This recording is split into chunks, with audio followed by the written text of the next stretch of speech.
Hello, you're watching World Talks on TVP World. My name is Sasha Farba. G7 foreign ministers are in southern Ontario for a two-day meeting that began on Tuesday, focusing on Ukraine, Gaza ceasefire, and rising transatlantic tensions. Now, Canada's Foreign Minister Anita Anand is calling for lasting peace as allies coordinate winter aid for Ukraine and work on the next Gaza truce phase. Now, with President Trump absent, there's hope for a more united front, though disputes over defense, trade, relations with Russia and China still loom. So we'll look now at what this summit means for global security, economic resilience, and Canada's role. With our guest in the studio, Bernhard Otterstein, president of the Polish-Canadian Chamber of Commerce. Good to have you back in the studio. Welcome. Great to be here again, thanks. So just to set the stage for a moment, let's run a clip of Canada's foreign minister just as this started. We're in the first real full day here. Let's just hear what she had to say before all this began.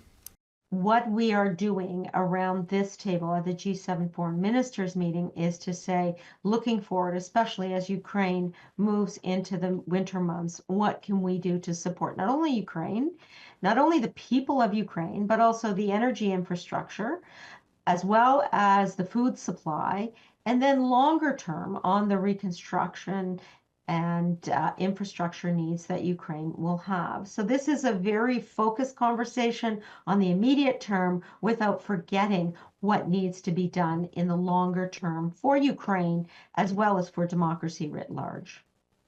All right, so we heard the foreign minister there. What sticks out for you? What do you think is going to be the main focus here? We have trade, we have Ukraine. What's going to be the main thing on this discussion? I think that it will go beyond Ukraine.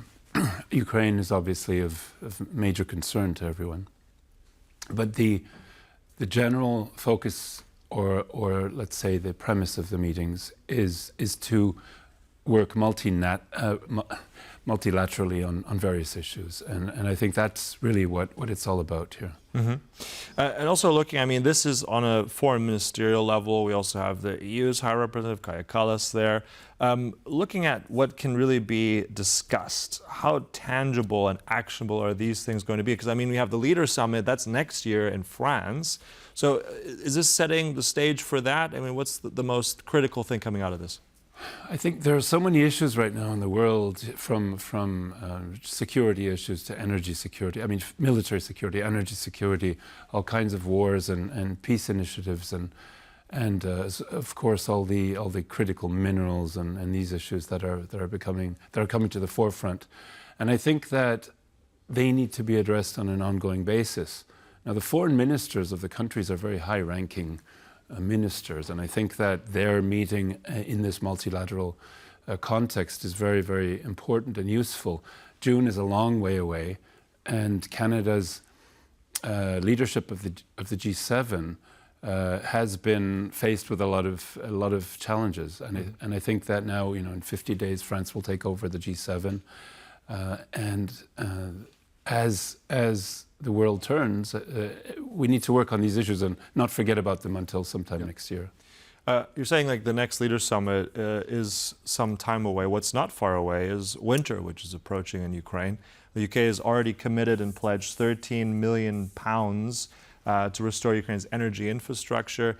With this, also, as the Foreign Minister of Canada has just mentioned, do you think there'll be larger pledges here for Ukraine in some way? It does seem to be an issue of just finding any way to get Ukraine through the winter right now.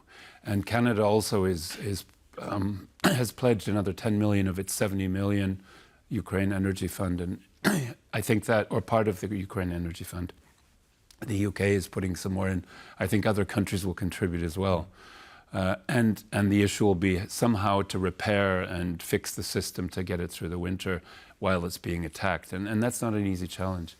Of course, the Ukrainians also have to make sure that they're allocating resources properly and maintaining their infrastructure in as far as is possible. And there are some issues, obviously, around that as well. Mm-hmm. Yeah. And also, you mentioned earlier, defense, that'll be on the table as well. I mean, Japan is G7, they're not in NATO, but many of these other countries are. Some are still falling short of that 5% pledge that was agreed upon at that last summit. That's what Trump wants. Some of these countries still not reaching. Canada itself, now, Anand said, the foreign minister said that Canada would reach this 5% by 2035. Seems a bit slow, doesn't it? Yes, arguably it does. Canada is a vast country. It's done a lot to help here on the eastern flank of NATO. I think probably more in proportion than some other countries. So it's not as if Canada's not playing its role, because it is. But it's also faced with a number of other security challenges, such as the Arctic, which is very important to Canada. The Arctic is becoming more of a navigable area for maritime traffic as well. And as that happens, I think Canada is coming to the conclusion that, well, we have to actually spend a little bit more on the Arctic as well. But the eastern flank of NATO is important. All of it is. But Canada has committed to going up to the 5%, 3.5% for military, 1.5% for dual use or infrastructure. And that is slowly taking shape as the new government of Canada also reassesses its priorities and its obligations. Yeah, and it wasn't too long ago that the new Prime Minister, Ms. Carney, was actually in this region here in Central Europe, went to Ukraine, went to Poland, Germany, right? So, and also, I believe, the Baltic states. So that sent, I think, quite a strong signal, no? It did send a strong statement. I had the opportunity to speak with the Prime Minister at a meeting, and I think it was very apparent was his commitment to Canada and Europe and working together, especially also with the Central European region.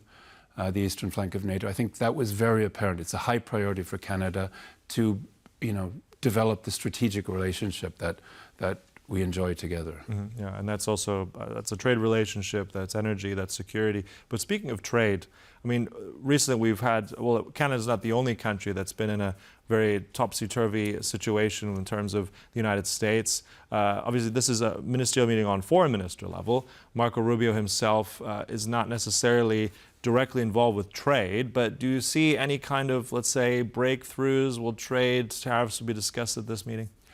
I don't think it will be so much at this meeting because Canada's Foreign Minister Anita Anand is also not, she doesn't have the trade file under her, in her ministry. So I think that trade will not be first and foremost here at this meeting of foreign ministers. It is in the background, of course, and there are ongoing challenges and attempts to resolve the trade dispute. I think it's important to remember that Canada's trade relationship to the U.S. is a favored one under the North American Free Trade Agreement that both countries are part of, and so that somewhere between 85 and 90% of trade between the two countries, depending on the rules of origin interpretation, is already free trade, essentially. So it's not the biggest issue between our two countries, even though it's very significant in some sectors. Yeah. Also, I just want to turn into one other direction briefly at the end. Also with Gaza, there was Trump's Gaza plan. Some of that is not necessarily totally favored by some of those countries. There's a difference in the G7. If we look at the UK's stance to, let's say, Germany. So what about Canada's role in all this in Gaza? Just before we close, what can we expect on this topic? Well, I think, yes, there is a difference of opinion, but of course the fact that Gaza needs peace and the region needs peace, Israel needs peace, is undisputed. And I think that President Trump's initiative is probably a good thing compared to what's been going on there for decades. Canada has also been asked by the United States to help organize a Rebuild Gaza conference, which is to take place in the near future. And I think that shows Canada's multilateral prowess and its ability to really bring nations together in a world that is often quite fragmented. Yeah, okay. So then, I mean, the takeaway here, if we look at this, I mean, we're just starting this meeting right now, or they're rather starting it just now. What's your main hope out of this? What do you want to see at the end of tomorrow? Hopefully unity, greater unity. I think that as we've already touched on, the world is very fragmented at the moment. There are many issues that need to be worked out.